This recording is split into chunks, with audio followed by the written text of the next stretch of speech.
So I've been putting off the topic of talking about crypto investing for some time now because it's still relatively new and it has the power to divide people more than pineapple on pizza does. But it's grown its market cap to over $2 trillion, which means that it's becoming very hard to ignore. And crypto investing is becoming increasingly accessible to the average retail investor. Commonwealth Bank, Australia's largest bank, will give customers access to crypto via their platform. Rest Super has said they want to allow members to invest their super in crypto, and there are emergences of ETFs which give you exposure to crypto or at least crypto related businesses. So today I thought I would share with you the good, the bad, the ugly of crypto investing, and at the end I'm also going to share with you my thoughts as to whether or not crypto should form part of your overall portfolio.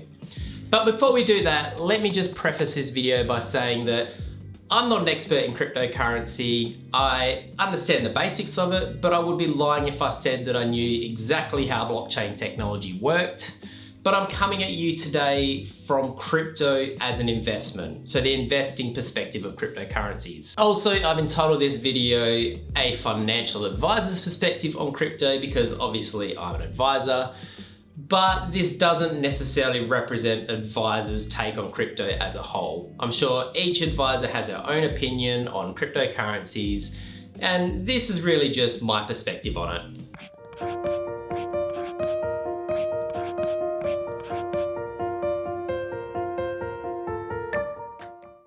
Hello guys, Brad here from The Guided Investor. Welcome back to the channel for another video. And this is the first one for 2022, and we're tackling a big topic that you guys have requested, and that is crypto investing. So we're going to be looking at the good, the bad, the ugly of crypto, and at the end I'm going to share my thoughts on whether or not I think crypto should form part of an overall portfolio. But let's kick things off with looking at the good side of crypto. There are many good and exciting aspects of cryptocurrencies that do have real life applications. So firstly, let's look at the blockchain technology and the benefits that are offered there. A blockchain is basically a digital ledger that records information across an entire network of computer systems. This makes it difficult or even impossible to change, hack, or cheat the system as the information is duplicated across many different locations. This decentralized structure can have many benefits, including improved security and privacy, reduced costs, and faster transaction times. Unfortunately, some of these benefits has meant that crypto is being used for money laundering and other illicit activities, but the misuse of the technology doesn't necessarily deem it bad. There are also new technologies being created as we speak that could be game-changing for the way that we live our lives, run our businesses, and interact with people around the world. This includes, obviously, non-fungible tokens or NFTs, the Web 3.0, and my personal favorite, the metaverse. Mark Zuckerberg believes in this concept so much that he changed the name of his $941 billion company from Facebook to Meta. And cryptocurrencies have the potential to play a massive role in these new technologies because you're going to need to use crypto in order to buy some of these digital assets and participate in this online world.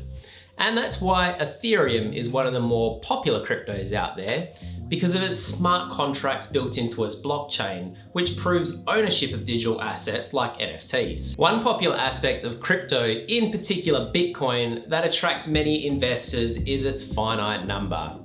There will only ever be 21 million Bitcoins available. The supply is limited. Now, from an investment perspective, this is very important because for any asset to be valuable, it has to A, be scarce, and B, be useful. We've already seen that cryptocurrencies can be useful, but scarcity is arguably more important than it being useful. And that's because there's two sides of the equation when it comes to determining the market price of something. There's supply and there's demand. And if supply is constantly being pushed out, it's going to keep prices low. But if supply is fixed and demand remains high, then it's going to push prices up or at least keep them stable. Going back to our Bitcoin example, if supply is limited and demand remains high and keeps increasing, then this has the potential to increase the price of Bitcoin. Now, many investors see this limited supply as a massive benefit over more traditional fiat currencies because with a fiat currency, governments and central banks have the ability to create more money. And this arguably dilutes the value of the currency through inflation, which is a very hot topic at the moment. Recently, there has been an unprecedented use of stimulus to boost the economy. At the start of the crisis, governments around the world delivered a combined 10 trillion of stimulus in the first 2 months alone, which is 3 times higher than that of the global financial crisis. All of this money creation has led some investors to worry about the stability of the fiat currencies, in particular the US dollar. So the US government has implemented the largest stimulus packages, so they've created the most money. But also, the US dollar is the world reserve currency, so it means that it's the most widely held and used currency around the world. This has led a number of people to place their trust in cryptocurrencies like Bitcoin, because there is a limited supply of it and it's decentralized from any government around the world. In that sense, crypto is acting as a bit of a store of wealth, so you can think of it a bit like a modern version of gold. Now that we've looked at some of the good, let's consider some of the risks of investing in cryptocurrencies. While cryptocurrency may be your ticket to living in this new online cool digital world, I personally don't think it'll ever become a mainstream currency in the real world. Why? Because governments don't want to relinquish control. The ability for governments to control their currency is a way for them not only to control the economy, but also to a certain extent the people in it. Because currencies allow them to implement monetary and fiscal policy, and it's also a way for them to disincentivize people from doing the wrong thing. So for example, if you speed, you get a fine. Governments will never give up that power, and for good reason. Look what happened to Greece when they gave up the drachma in 2002, replacing it with the euro. They defaulted on their debts in 2015 as they weren't able to print their way out of the problem. Now, obviously this is a very simplistic view of the Greece situation, but I hope it paints a picture as to the importance of a government being able to control their own currency. Now, I can hear some of you saying, well, it doesn't matter what the governments want because if the people want to use cryptocurrency and it's a decentralized system, then they're going to go for it. And this is true to a certain extent, but unfortunately, if you want to live and work in a country, you have to play by that country's rules. And the government is able to enforce those rules through the taxation system and legislation. If you live and work in Australia, you're gonna have to pay tax in Australian dollars, which means you're gonna get paid in Australian dollars, and all of your purchases will be made in Australian dollars. This system is very unlikely to change. Yes, El Salvador was the first country to recognize Bitcoin as a legal tender, but this is not a good example of countries adopting crypto because El Salvador didn't have their own currency in the first place. They have used the US dollar since 2001 after their own currency failed to deliver. I think you'll find that as time passes and if the crypto market continues to grow, there's going to be a lot more legislation around cryptocurrencies implemented in different countries. Tony Richards, the head of payments at the RBA, recently came out warning investors of the risks of crypto and indicated there could be scope for a central bank digital currency. The other major downside of investing in crypto is the volatility. Now, there's no denying that the early adopters of the mainstream cryptocurrencies like Bitcoin and Ethereum have made some very impressive gains, but it's been a scary ride. In the last year alone, Bitcoin has had a high of US 68,991 and a low of 28,801. That's a 140% swing in the space of 12 months, and Bitcoin is considered one of the more stable cryptocurrencies out there. And it just continues to baffle me how there can be these massive swings in the price of the cryptos from a single tweet from Elon Musk. Sure, there is also volatility when investing in the stock market or any other growth asset for that matter. But volatility in stocks doesn't bother me as much.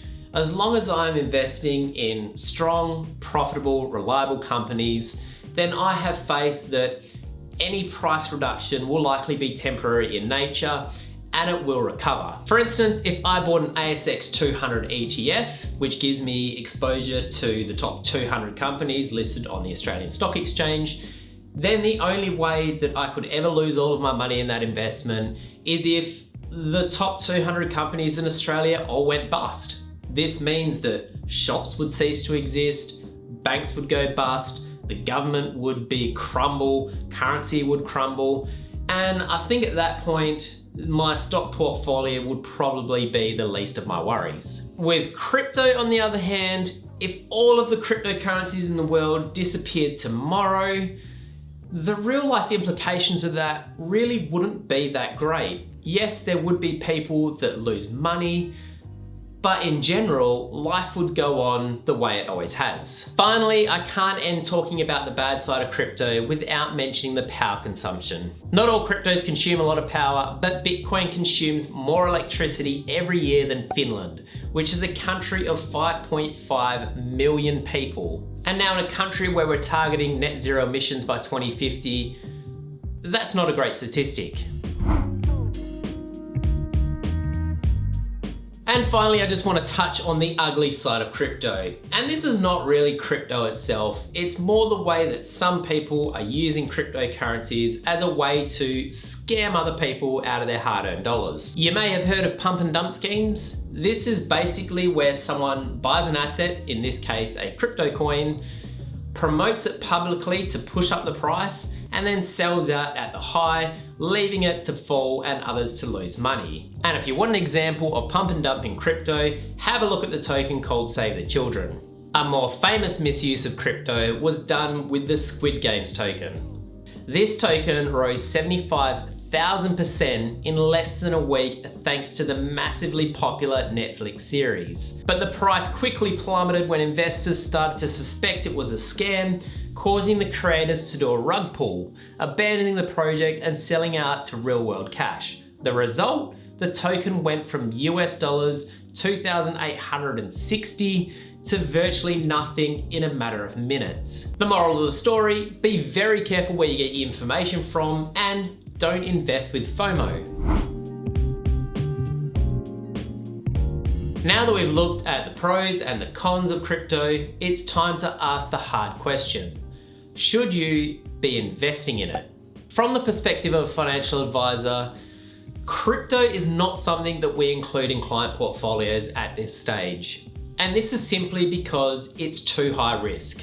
We would rather miss out on a great investment opportunity in order to preserve capital if it were to turn sour. We do have exposures to companies like Meta that are heavily leveraged to digital assets and cryptocurrencies. And sometimes as an investor, it's better to have indirect exposure to these things through the pick and shovel type approach. However, having said that, if you like the idea of crypto and you've done your research into it and it matches your risk tolerance, then by all means, go for it. It has a high risk return trade-off, and if that suits your investment style, then there's nothing wrong with investing in a bit of crypto. I have many clients who have crypto holdings and they choose to include it as part of their overall portfolio. And for these people, I don't try and turn them away from investing in crypto if that's what they've got conviction on. But what I do tell them is I obviously outline the risks of cryptocurrencies, and I just warn them that, don't put all of your assets into it. Use it as a small portion of your portfolio to diversify away from the more traditional asset classes like stocks and property. Personally, I don't currently have any crypto holdings. There was a time when Bitcoin was trading between US 30K and 40K, and I traded the volatility, but I just don't have enough conviction at this stage to hold any one particular coin as part of my long-term portfolio. And that may mean that I miss out on a great investment opportunity, but I'm okay with that. I think Bill Gates summed up crypto investing nicely when he said, "My general thought would be that if you have less money than Elon Musk, you should probably watch out." But that's it for me today, guys. Thanks a lot for watching. I know there will be a lot of different opinions about this one, and I'd like to hear your feedback in the comments below. So if you have any thoughts, let me know, and I will see you guys in the next one.